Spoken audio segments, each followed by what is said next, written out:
Okay.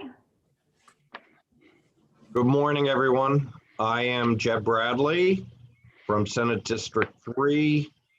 Today, we will hold a meeting, an executive session of the Senate Health and Human Services Committee. Before we get started, I want to read through the checklist to ensure that the meeting we are holding is in compliance with the right to know law. As chair of the Senate HHS Committee, I find that due to the state of emergency declared by the governor as a result of the COVID-19 pandemic and in accordance with the governor's emergency order 12 pursuant to executive order 2020-04 and its extensions, this public body is authorized to meet electronically. Please note, there is no physical location to observe and listen contemporaneously to this meeting, which was authorized pursuant to the governor's emergency order. In accordance with the emergency order, I am confirming that, 1, we are providing public access to the meeting by telephone with additional access possible by video and other electronic means. We're utilizing Zoom for this electronic meeting. All members of the committee and selected legislative staff have the ability to communicate contemporaneously in this meeting through this platform, and the public has access to contemporaneously watch and or listen to the meeting on Zoom or YouTube via phone by following the directions and links provided on the General Court website. We have provided public notice, that's number 2, of necessary information for accessing the meeting in the Senate calendar. 3, we are providing a mechanism for the public to alert the public during the meeting if there are problems with access. If anyone has a problem, please email remote Senate, that's all one word, remote Senate at leg.state.nh.us, or you may call 271-6931. In the event the public is unable to access the meeting, it will be adjourned and rescheduled. Number 5, please note all votes taken during this meeting shall be done by a roll call vote. And finally, let's start the meeting by taking a roll call attendance. When each member states their presence, please also state where you are, if anyone else is in the room with you during the meeting, all of which is required under the right to know law. So let's start with Senator Gray. I am James Gray, a senator from District 6, and I'm in my office in Concord, and I'm alone in the room. Senator Whitley. Good morning. This is Senator Becky Whitley. I'm at my home in Hopkinton, and I'm alone in the room and alone in the house. And Senator Avard. This is Senator Avard, District 12. I'm in my office at the Capitol, room 115, and I'm alone. Senator Sherman. Senator Tom Sherman, District 24. I am in beautiful downtown Plymouth at a hotel. I am alone in my room. And I'm Jeb Bradley, and I am alone in the 3rd floor Senate offices. So thank you very much.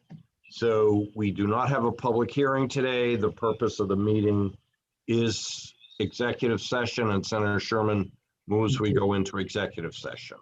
Seconded by Senator Avard. I'll call the roll. Senator Sherman? Yes. Senator Whitley? Yes. Senator Avard? Yes. Senator Gray? Yes. And I vote yes too. Okay, so just in terms of the order, I'm going to take bills up in. I'm using this sheet. So the numbers are somewhat out of order. I hope that's all right for everybody. So the first bill is House Bill 479. We have an amendment from Senator Sherman. The subject matter is pharmacist provider status and nicotine cessation therapy. Senator Sherman, you want to describe your amendment? Yes. The amendment is hold on one sec. Amendment 1042S.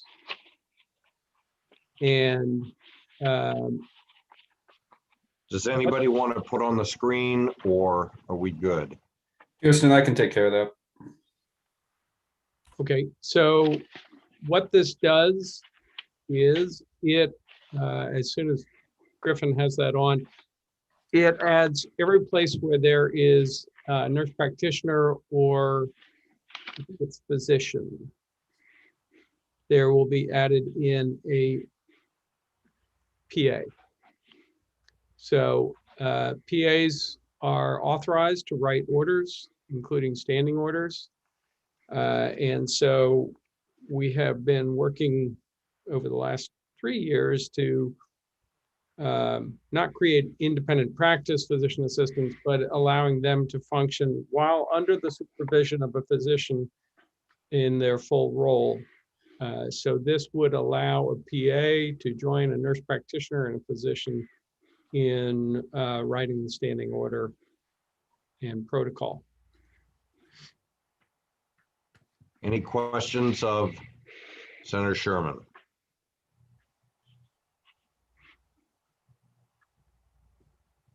Okay, Senator Sherman moves. Ought to pass on Amendment 1042. Is there a second? A second. Seconded by Senator Whitley. Okay, is there any discussion? Everyone good to go? All right, we'll call the roll on the amendment. Senator Avard, Yes. Senator Gray, Yes. Senator Whitley, Yes. Senator Sherman, Yes. and I vote yes. All right, Senator Sherman moves ought to pass as amended, seconded by A second. Senator Whitley. Any further discussion? Senator Avard, Yes. Senator Whitley, Yes. Senator Sherman, Yes. Senator Gray, Yes. and I vote yes. Consent? Senator Sherman moves consent, seconded by Senator Avard. We'll start the other way this time. Senator Gray, Yes. Senator Sherman, Yes. Senator Whitley, Yes. Senator Avard, Yes. and I vote yes. And Senator Sherman will take this one out.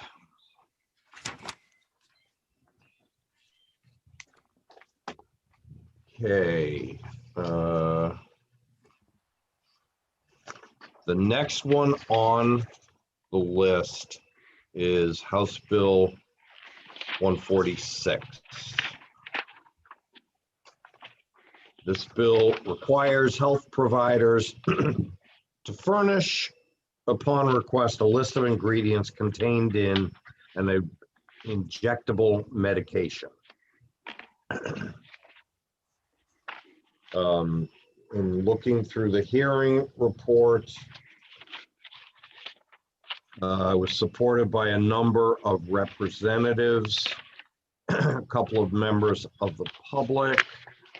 It was opposed by Beth Sargent of the healthcare pharmacists, and it appears a couple of other members of the public. There was no testimony in opposition that I can see from the hearing report. If I could speak to the bill, or do you want Go ahead. to? First? Yep. Fundamentally, this is already done. If a patient does not want to have a medication until they fully understand it's part of what we do. We have to explain it. We have to go through risks and benefits.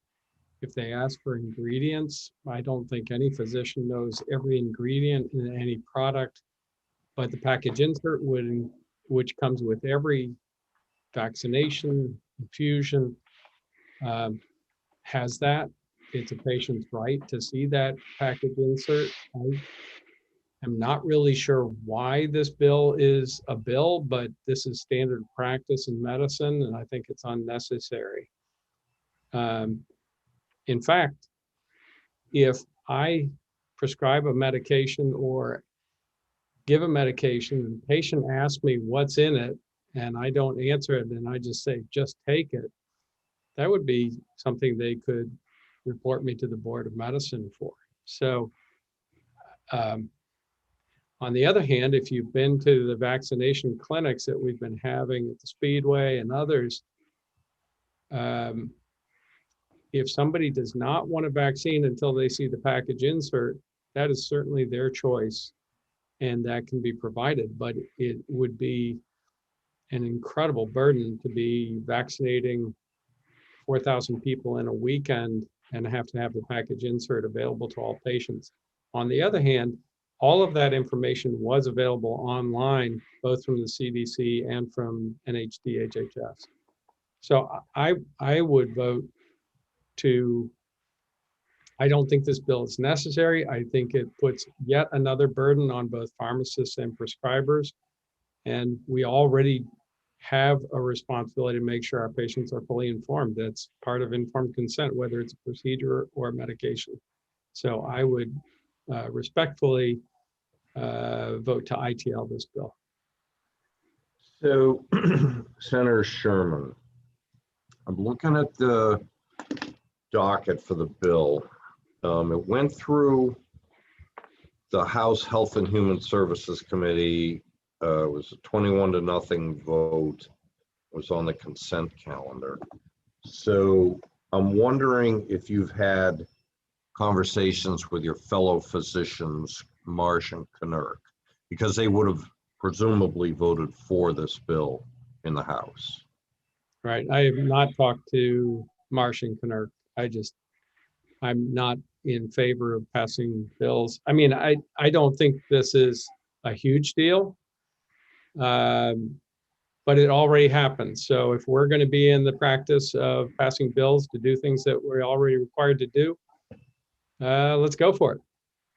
I appreciate that, but would you be willing to re-refer it so that we can sort of double check and work with the sponsors? And sure.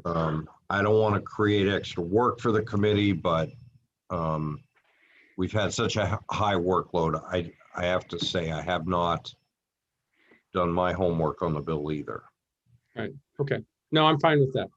Okay. So Senator Sherman has moved to re-refer. I'll second that. And it's seconded by Senator Whitley. Is there any other discussion?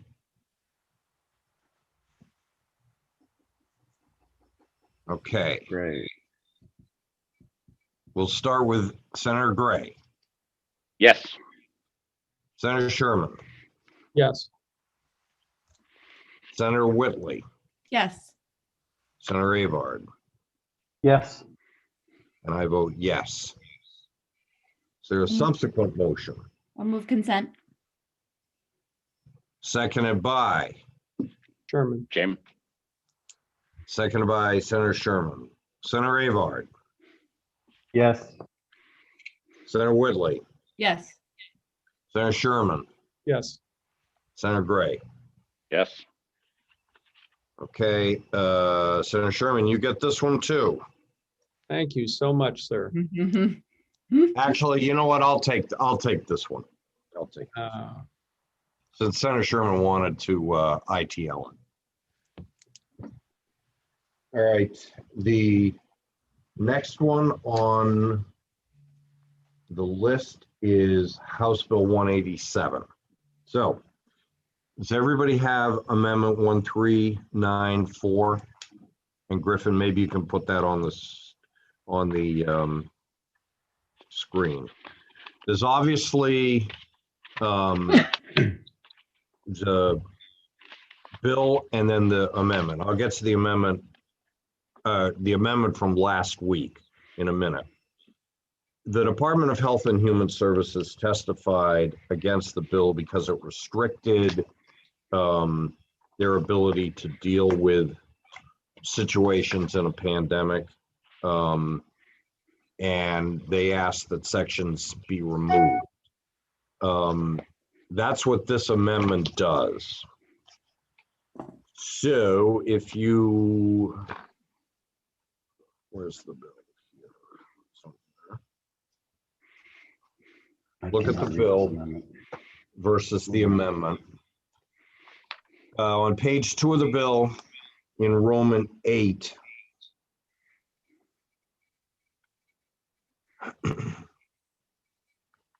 the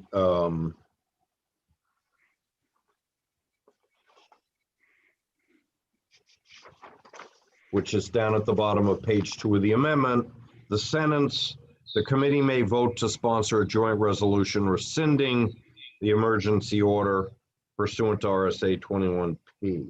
That sentence from the bill has been struck in this amendment. That was one of the issues that the department wanted deleted. And if you go to page 3 of the bill, they also asked that section X, which is line 4 through 15, be deleted on page 3. So page 3 of the amendment, you can see it stops at Roman numeral 9 as opposed to, and 10 is gone. So that's my proposal, that we go along with the department's request on this.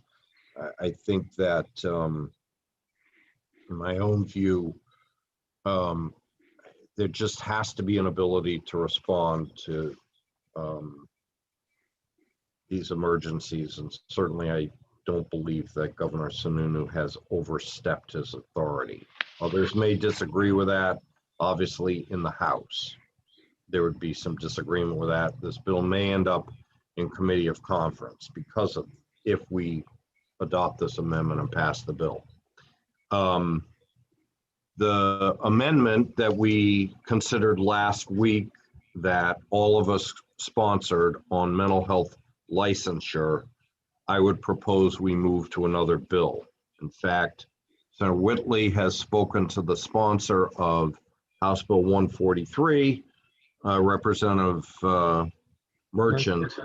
And Senator Whitley, do you want to describe your conversation with Gary?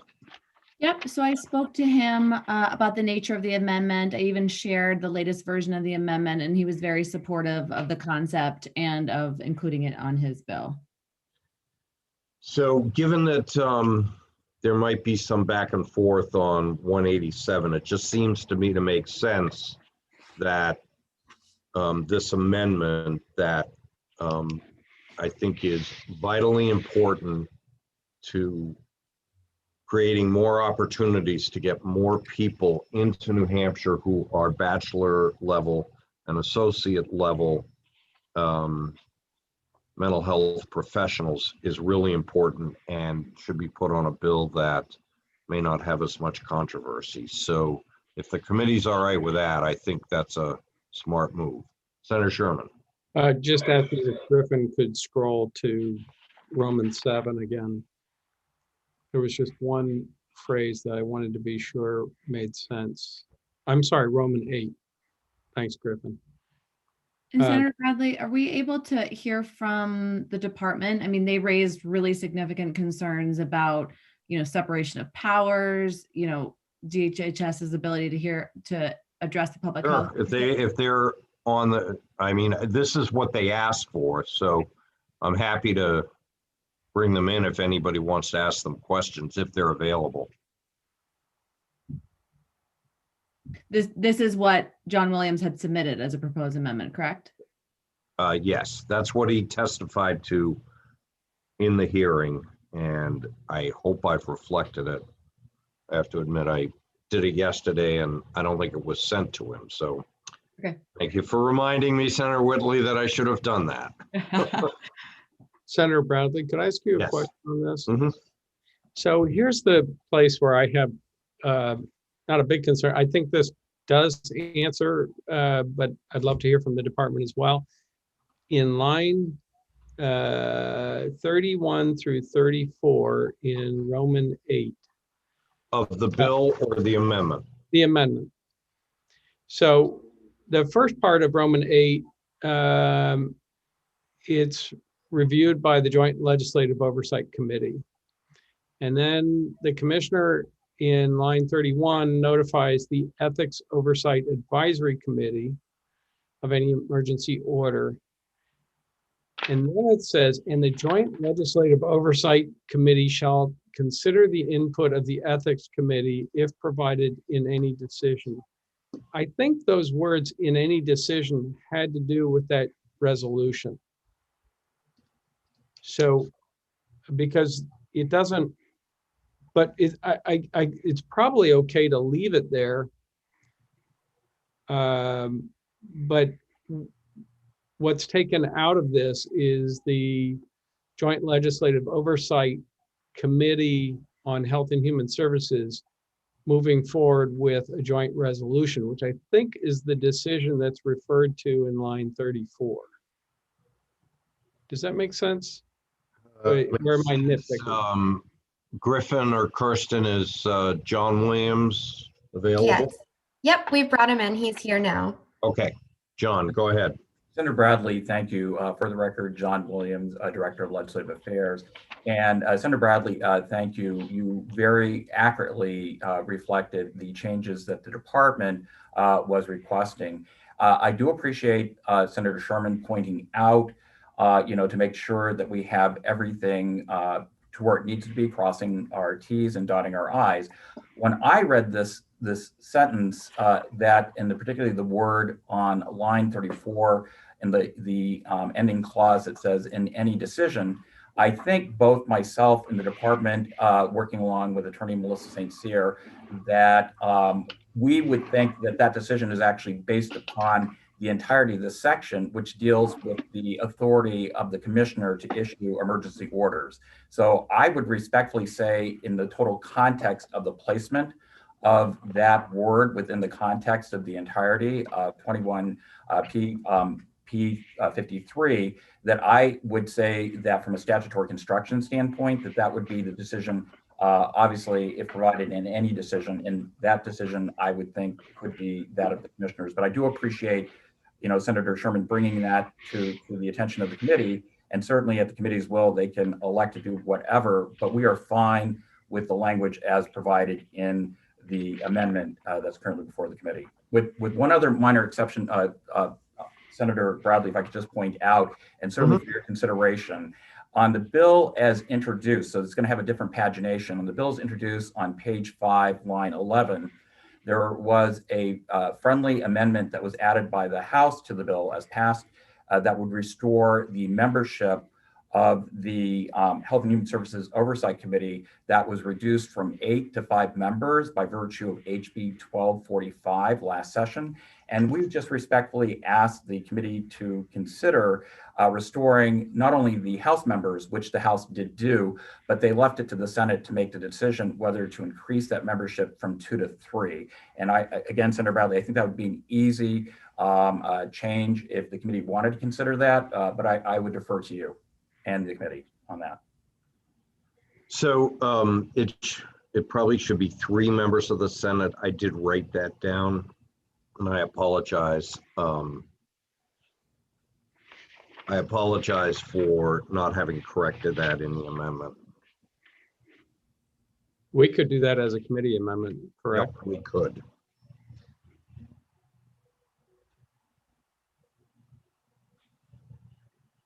Okay, are there any more questions of Mr. Williams?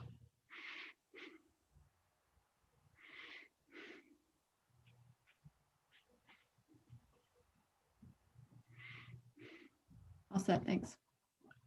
Okay, so does somebody want to move the amendment with a committee amendment that would, on line 11 of page 5 of the bill, bring the membership of the Senate to 3 members? So moved. Okay, so Senator Gray has moved amendment 1394 with that other change, Kirsten.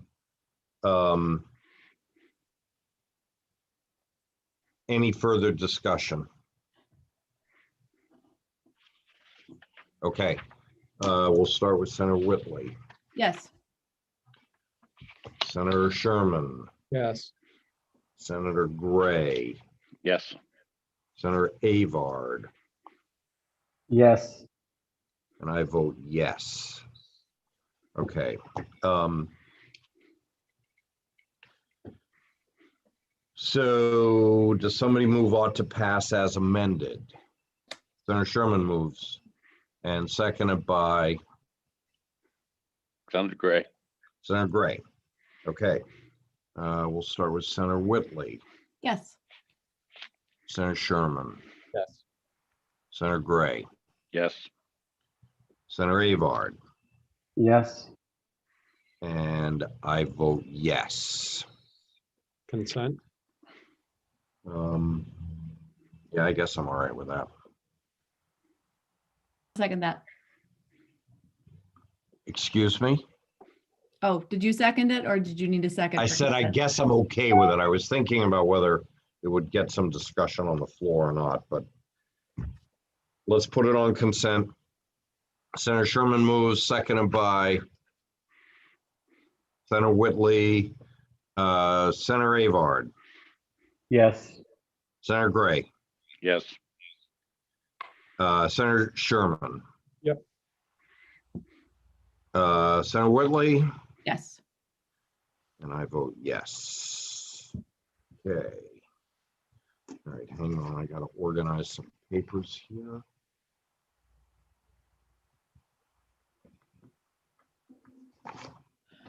Senator Bradley, are you taking this one out? Yes, I will take this one out. Okay. The next one I have on my list is House Bill 572. Skipping over 220. Yeah, I haven't, I'm working on an amendment, not ready yet. So hopefully next week we'll be able to exec 143 and 220 and be done, but those two bills are hanging out there, okay? All right. You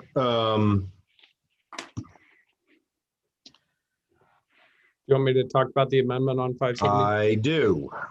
All right. Well, first of all, I just want to thank everybody, and especially Courtney Tanner, who took on the job of being our subcommittee scribe. We had a robust discussion, and we're able to create a replace all amendment 1353S. And I don't know if Griffin can put that up.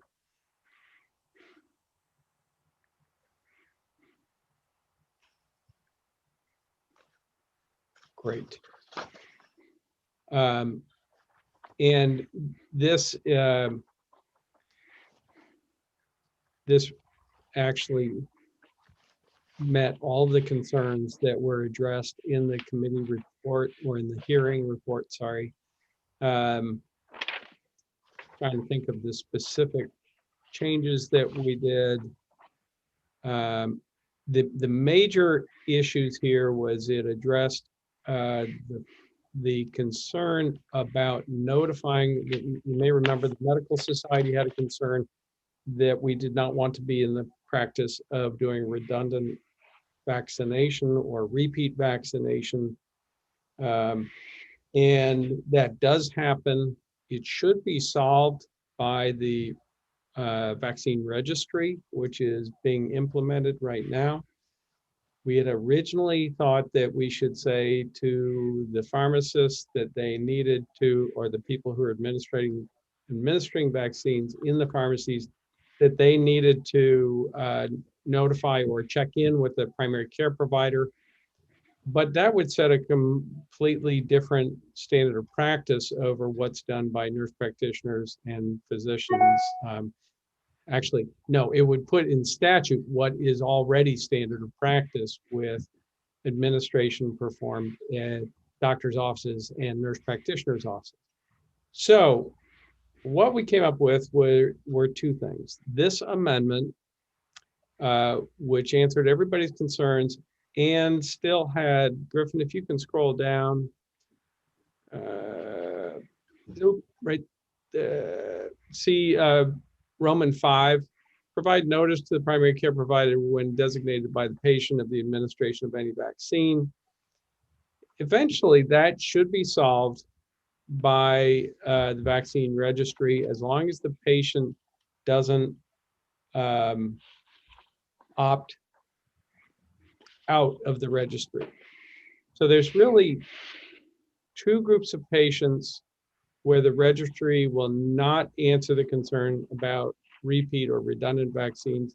Those are people who are newly moved to the state and don't have any in-state vaccine record in the registry, or those people who have opted out of the registry and don't have anything in the registry. And so we decided to collectively, and I wanted to offer this to this committee to see, I have written a letter that would go to the three boards, the Board of Pharmacy, Board of Nursing, and Board of Medicine, asking them to encourage or to hold as standard of practice that a reasonable effort would be made to make sure the patient had not already received the vaccine before administering a vaccine. That way, we're not singling out what's happening in pharmacists. We're saying this is standard of practice. Can we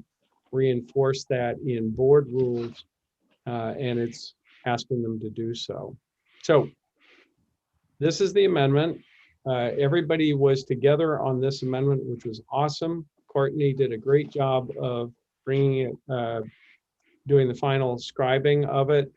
And I have a letter to the boards that could come from the group that put this together, but the more I thought about it, maybe the better place for it to come from would be from the chair of the committee. And I would be happy to circulate that by sending it to Griffin and then seeing if everybody would be willing to sign on to it. Okay. So are there any questions of Senator Sherman?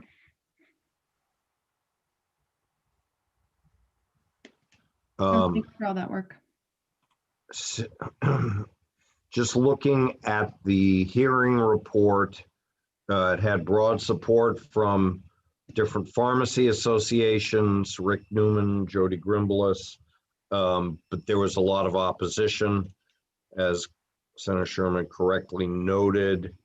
I guess what I would say is there anyone who in the public wants to very briefly weigh in, or has Senator Sherman captured everything? It sounds like he has. My phone has not been ringing off the hook, so I'm assuming that folks are pretty happy with this. But if somebody does want to chime in, now's your opportunity. Just raise your hand.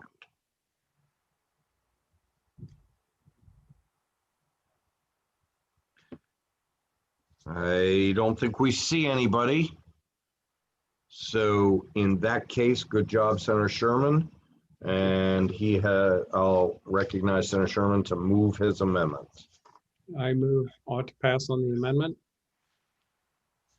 Seconded by Second. Senator Whitley. Okay, Senator Gray.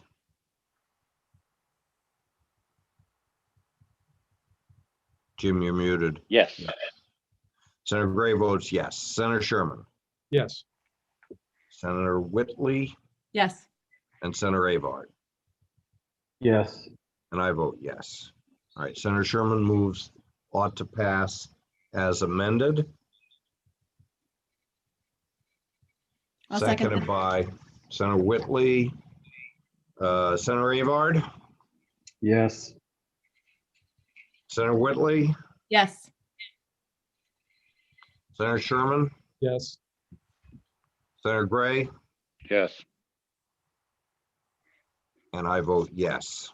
Is there a Consent. motion for consent? Senator Sherman moves consent.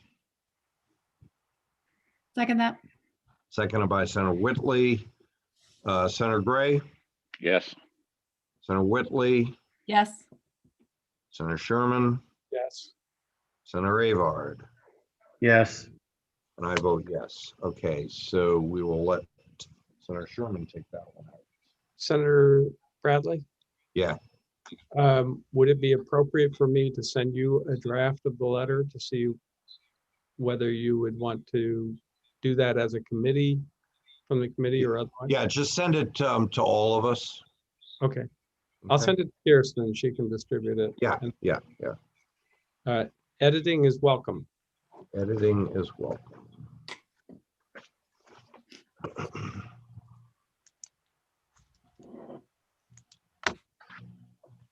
Okay, the next one on my list is House Bill 131.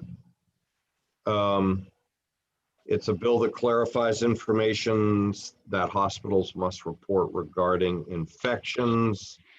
It was supported by Dartmouth Hitchcock, the New Hampshire Hospital Association. It was opposed by Association of Counties and several other members of the public.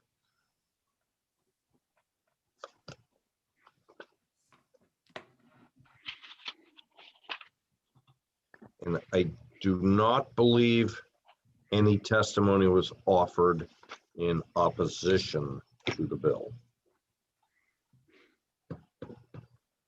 Wasn't this at the request of the department? Or no? John, yes, are you there? Yes, Senator Bradley, hi. So the department is supportive of this. I believe this was the proponents behind it was the New Hampshire Hospital Association. I don't know if Paula Minahan's on to confirm that, but that's my understanding. But we are absolutely fine with this bill. She just, John, she just confirmed that to me. Yeah, and she testified in support of the bill. So We do have Paula Minahan on the call. I can bring Sure. her in if you would like. go ahead. Yep. Okay. Good morning, Paula. How are you? I'm well, thank you, Senator. Yes, we did request this bill be introduced. It was actually introduced last year by Representative Woods. We worked very closely with the department. We also worked closely with our members, including Dartmouth Hitchcock and other hospitals that had lots of concerns relative to these requirements that were outdated, as my testimony indicated. So it passed unanimously by the House last year. It just did not make it over to, well, actually, it did cross over. And then we used 1246 was the vehicle that was used for one of the omnibus bills last year, but this piece was taken out. So Representative Woods asked, reintroduced it, but the exact same language. And the department was very supportive, and they added a couple, we worked with them to make sure they were comfortable, but John's right. We initiated it, and they worked with us. Okay. Any questions of either John Williams or Paula? Okay. Move on to Good. pass. Senator Gray moves on to pass. Seconded by I will. Senator Second. Avard. Oh, good. We'll start with Senator Gray, Yes. Senator Whitley, Yes. Senator Avard, Yes. Senator Sherman, Yes. and I vote yes. Is there a motion for consent? So Move moved. So consent. moved. All right, moved by Senator Whitley, seconded by Senator Gray. All in favor, we'll start with Senator Avard, Yes. Senator Whitley, Yes. Senator Gray, Yes. Senator Sherman. Yep. And I vote yes. And Senator Gray, you get the honors on that one. Thank you. All right, moving right along. We have, as I indicated before, we're going to skip over 143, hold that for next week. Hopefully that will be the vehicle for the amendments on mental health licensure. So the next one is House Bill 381. There was testimony from the two doctors in the House, one supported, one opposed. What I would suggest, there may be some merit to this bill. I would ask that it be re-referred.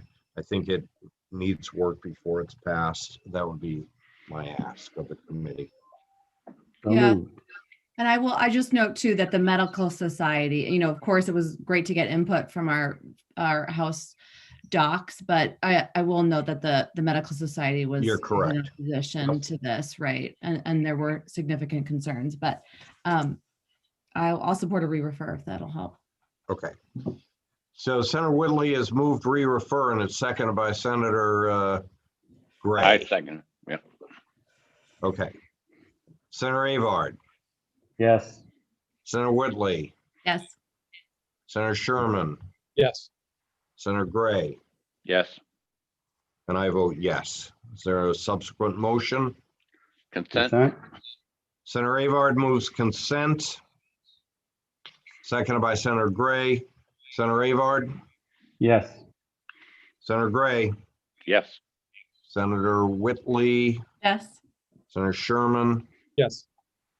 I think let's have Kevin get the honors on this one. All right. The last one is codifying the Council on Housing Stability. I think there was testimony from the department that was supportive of the concept of the bill, but concerned about bringing on new members to a huge commission already, slowing down the response to use of federal dollars for homeless purposes in the short run. This would be another one that I think would be best served by re-refer, but I'll leave it up to what other members may want to propose. Yeah, I mean, it was supported, it had strong support by the Provider Association, the Community Behavioral Health Association, NAMI, Waypoint. I hear the department's concerns, but with all those folks willing to serve, willing to, you know, take part in this incredibly important issue that we just need to get our hands around, I don't see the harm in passing this bill.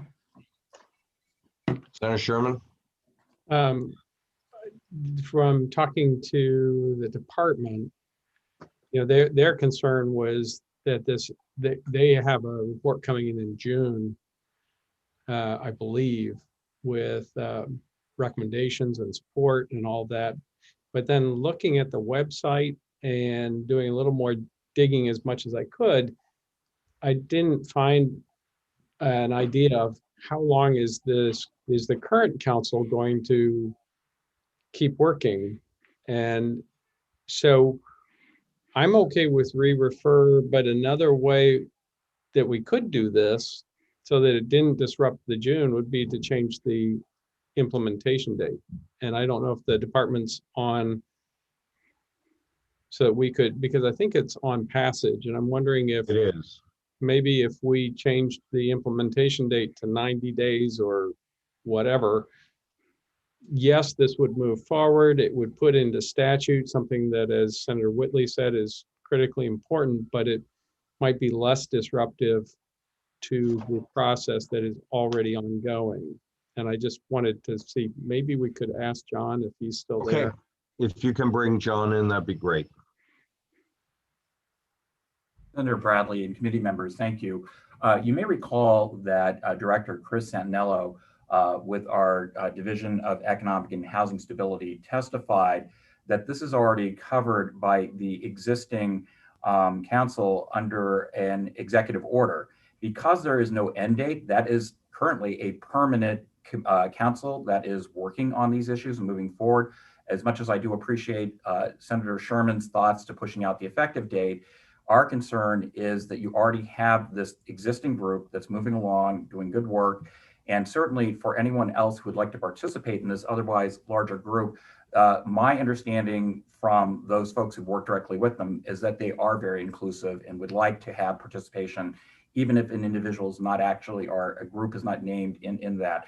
I'd be happy to get, or see if I can get Director Santinello if she's available, but I think I captured at least the highlight of her response and testimony before this committee, Senator Bradley.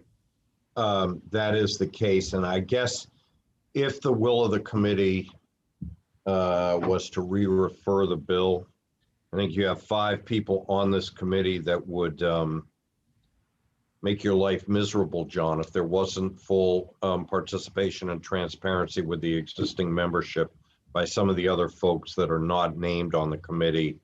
And my sense would be, if we re-referred this bill, this would be an ought to pass motion in January.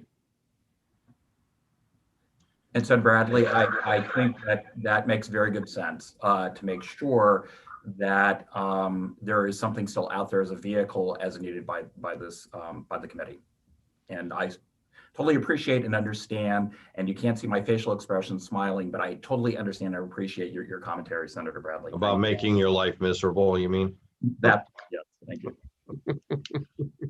All right, Senator Sherman. Just a quick question. John testified just now that this would be in perpetuity. If it's a executive order, does that survive beyond the next election? Because none of us know what's going to happen, who's going to be governor in 2020. Yeah, Senator Bradley, if I can respond to that, that's a great question.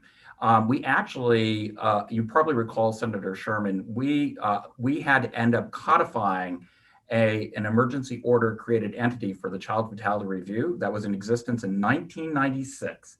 And so at least wiser minds than mine have concluded that until an executive order is rescinded, the next election of a governor doesn't rescind it without an active executive order to rescind those prior groups. And this point in case is the Child Fatality Review, which was established in an executive order back in the mid-90s. Great, thank you. And I would just point out, Tom, that if we pass this bill in January, that issue of executive order and another governor doesn't even come into play. Senator Whitley? Yeah, I just wanted to note too, I was happy to see that the governor did issue this executive order. I do think having legislative input on this important issue, showing that the legislature is also supportive of getting our hands around this issue, reaffirming the importance of the executive order. I don't see a downside to that. But if it's the will of the committee to re-refer it and, make sure everyone is included. I also want to make sure, the department has a lot on their plate, and it's important to have, folks at the table that are going to push the work forward as well, and make it a priority. So if it's the will of the committee to re-refer, but I do think it's important to have that legislative input on the importance of the issue. I couldn't agree with you more. I think, though, given the impact of the pandemic on so many other things that the department is, trying to facilitate at this point, if it were to slow down, the work that is already being done, I find it problematic, and I think we can come back, codify this in January. Between the 5 of us, if there are any folks out there that feel their voice is not being heard by the existing council, they can contact any one of the 5 of us, and we'll make sure that gets resolved immediately. Could I make one last request of the department? Yep. I went on the website, and it looks like the next meeting is in December 2020. So maybe I'm on the wrong website, but it would be helpful if that were updated for the public. If they're actively, I think Chris testified that there were 4 subcommittees working, and I couldn't find that documentation. I may have been on the wrong website, but it was the DHHS website for the governors, for this council. And so maybe that could be updated for the benefit of the public to know where they are. This is Senator Gray. I am the Senate's representative on that council, and I can assure you that we've been holding meetings quite often, and you're welcome to participate in those, Senator Sherman. No, I was just looking for the documentation. So that was it. I wanted to understand more about what you're doing, but next time I'll just call you, Senator Gray. Thank you. Amen. All right, is there a motion to re-refer? So moved. Second. So it's been moved by Senator Avard, seconded by Senator Gray. Senator Avard, Yes. Senator Gray, Yes. Senator Sherman? Yep. Senator Whitley, Yes. and I'll vote yes. Is there a motion of consent? So moved. Moved by Senator Avard, seconded by Senator Gray. Senator Avard, Yes. Senator Gray, Yes. Senator Whitley, Yes. Senator Sherman. Yes. Did you say yes, Tom? All right, and I vote yes. I'm going to ask Becky if you want to take this one out, and you can sort of highlight some of the legislative intent that I think you want to see captured. Is that Great. Thank you. good enough? Yep. Thank you. Okey doke. So that, I believe, just leaves us with House Bill 143 and House Bill 220.